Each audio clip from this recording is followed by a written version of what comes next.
Hello friends, welcome to my YouTube channel. I am Neha. अगर आप channel पर नए हैं तो सब्सक्राइब बटन पर क्लिक कर दीजिएगा और बेल आइकन को प्रेस कर दीजिएगा, जिससे आपको मेरी सारी वीडियोस की नोटिफिकेशंस टाइम पर मिल जाएंगी। Okay, this video is about my experience of Vistara flight. ये वीडियो विस्तारा फ़्लाइट के एक्सपीरियंस के बारे में है। मैं ज़्यादा अच्छे से शूट नहीं कर पाई बिकॉज मैंने अकेले अपने बेबी के साथ ट्रैवल किया था, so it was very difficult for me to shoot everything. मैं अपना एक्सपीरियंस शेयर करूंगी आपसे कि मुझे विस्तारा फ़्लाइट की कौन सी फैसिलिटी बहुत अच्छी लगी और कौन सी अच्छी नहीं लगी। I start with check in facility. मैंने सिर्फ कैबिन बैग कैरी किया था। मैंने लगेज पहले ही कोरियर करवा दिया था because I was travelling with my baby, so it was very convenient for me to travel with only cabin bag. जैसे ही मैं एयरपोर्ट में एंटर किया जैसे ही मैंने एयरपोर्ट में एंटर किया, I was not able to find Vistara counter. मुझे विस्तारा का काउंटर नहीं मिल रहा था, तो मैंने किसी से पूछा कि विस्तारा का काउंटर कहाँ पर है। तो जो मेरा कैबिन बैग पिट्ठू अराउंड 6 kg था, मुझे हैवी लग रहा था बिकॉज मैंने बेबी को भी कैरी किया हुआ था।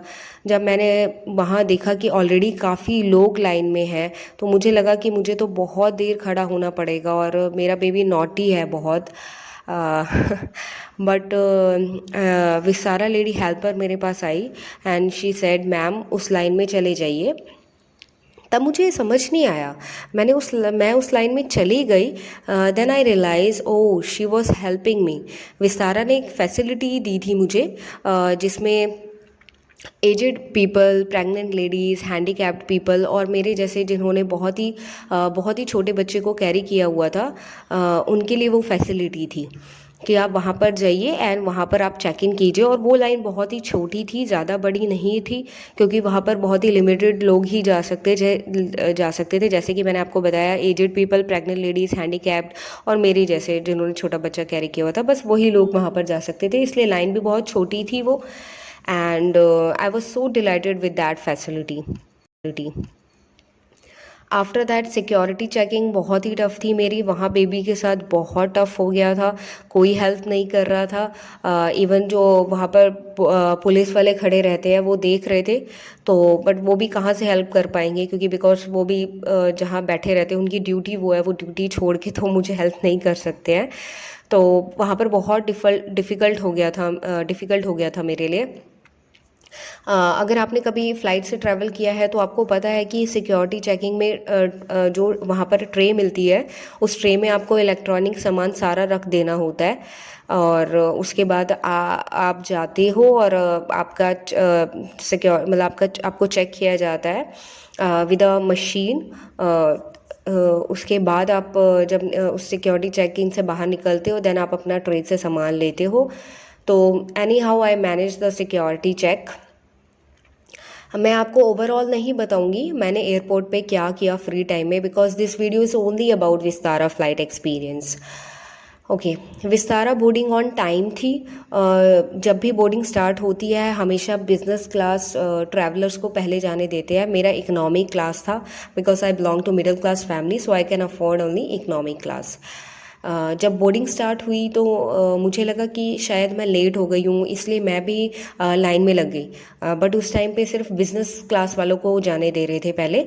बट फ्लाइट अटेंडेंट थी, उसने देखा कि मैंने बेबी को कैरी किया हुआ है एंड पिट्ठू भी है। तो उसने जैसे ही टिकट चेक किया तो उसने बोला कि मैम अभी तो सिर्फ बिजनेस क्लास वालों को बोर्डिंग हो रही है, बट आप चलो आप जा सकते हो, ऐसे उसने बोला। क्योंकि बिकॉज उसने देख लिया होगा ना कि भाई बेबी कैरी किया हुआ है, बैग भी है मेरे पास। तो मुझे रिलीफ मिला उस टाइम। तो जैसे ही मैंने एंटर किया तो मुझे वहाँ वहाँ तक सीट तक जाने में और बैठने में कोई प्रॉब्लम नहीं हुई। क्योंकि बिकॉज उस टाइम पे जो बिजनेस क्लास वाले थे वो तो स्टार्टिंग के एरिया में थे, फ्लाइट के स्टार्टिंग में थे, स्टार्टिंग एरिया में थे। तो और मेरा बाद में था, बाद में मेरी सीट थी, तो मेरे लिए बहुत ईजी था, कोई भीड़ भाड़ नहीं थी, मैं बहुत आराम से जा रही थी। इकोनॉमिक क्लास का कोई भी पैसेंजर था ही नहीं वहाँ पे। तो मैं गई अपनी सीट पे। मैंने पहले बेबी को सीट पे बिठाया, देन मैंने उसके बाद अपना पिट्ठू रखा, उसके बाद मैंने बेबी को लिया एंड देन मैं उसके बाद अपनी सीट पर बैठ गई। मेरी विंडो सीट थी। After completing boarding cabin crew था, वो सबसे पहले जो मुझे अच्छा लगा विस्तारा में वो था लेग स्पेस। लेग स्पेस उस टाइम मेरे लिए बहुत मैटर करता था, because if you travel with your baby you need leg space. Baby के साथ लेग स्पेस चाहिए होता है काफ़ी। एंड आफ्टर दैट आपकी सीट के सामने ही छोटी सी टीवी स्क्रीन होती है एंड आप उस पर कुछ भी ब्राउज़ कर सकते हैं। ऑलरेडी उसमें बहुत सारी English Hindi movies, comedy shows, TV serials सब कुछ होता है। आप कुछ भी देख सकते हैं, कुछ भी ब्राउज़ कर सकते हैं।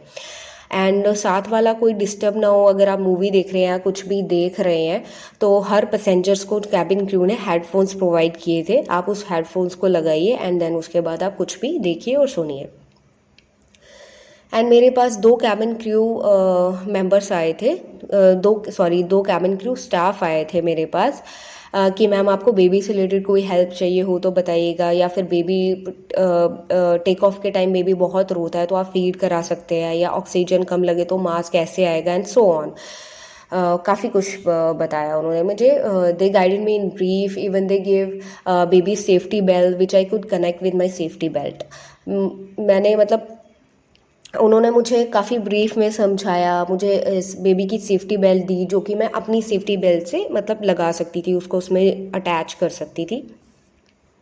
ये फैसिलिटी मुझे बहुत अच्छी लगी, क्योंकि बिकॉज मैंने 2 महीने पहले ही किसी और एयरलाइन से ट्रैवल किया था, मैं यहाँ पर नाम मेंशन नहीं करूँगी।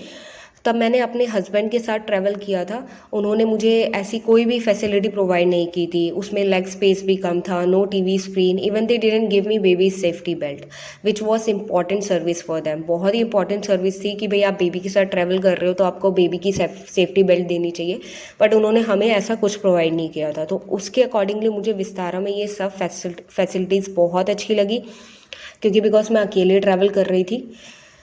उसके बाद विस्तारा ने फूड सर्विस भी दी थी एज़ कॉम्प्लीमेंट्री, और जो मैंने जिस फ्लाइट से पहले ट्रैवल किया था उसमें एज़ कॉम्प्लीमेंट्री कुछ भी फूड सर्विस प्रोवाइड नहीं की थी।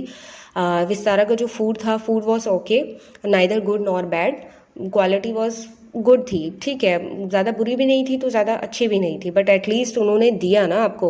और वहाँ वेजिटेरियन भी था, नॉन वेजिटेरियन भी था। आप वेजिटेरियन है या नॉन वेजिटेरियन है तो आपको दोनों तरह का आपको मिल जाएगा, आप कुछ भी प्रेफर कर सकते हैं। वो पहले पूछते हैं कि आपको वेज खाना है या नॉन वेज लेना है, जो कॉम्प्लीमेंट्री फूड है उनका। इसके अलावा उनको अलग से भी वो बहुत कुछ देते हैं, इसके अलावा वाटर है, कोल्ड ड्रिंक्स हैं या सैंडविचेस हैं। इसके अलावा भी अगर आपको कुछ और खाना है जो उनके मेन्यू में है तो वो भी आपको मिल सकता है, उसके एक्स्ट्रा चार्जेस लगते हैं। बट जो एज कॉम्प्लीमेंट्री उन्होंने दिया था वो फ्री फूड था, और वो हर एक पैसेंजर को उन्होंने दिया था।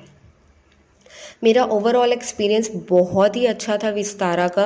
I will definitely prefer Vistara next time, क्योंकि बिकॉज मैंने बेबी के साथ अकेले ट्रैवल किया है। हो सकता है कि आपको भी कभी बेबी के साथ या कोई जो हमारे बड़े बुज़ुर्ग होते हैं वो कभी अकेले ट्रैवल करते हैं, ठीक है। तो ऐसे बहुत लोग हैं जिनको अकेले ट्रैवल करना पड़ता है या जिनको कोई प्रॉब्लम होती है, तो उनको ऐसी एयरलाइन चाहिए जो अच्छे से उनको गाइड करे, अच्छे से उनको फैसिलिटी प्रोवाइड करवाए, उनको हेल्प करे। तो मुझे मैंने बहुत ट्रैवल किया है, मैं 3-4 साल से ट्रैवल कर रही हूँ, बट मैंने विस्तारा से सेकेंड टाइम ट्रैवल किया है, क्योंकि फ़र्स्ट टाइम का एक्सपीरियंस है वो काफ़ी साल पहले था, मुझे याद नहीं है।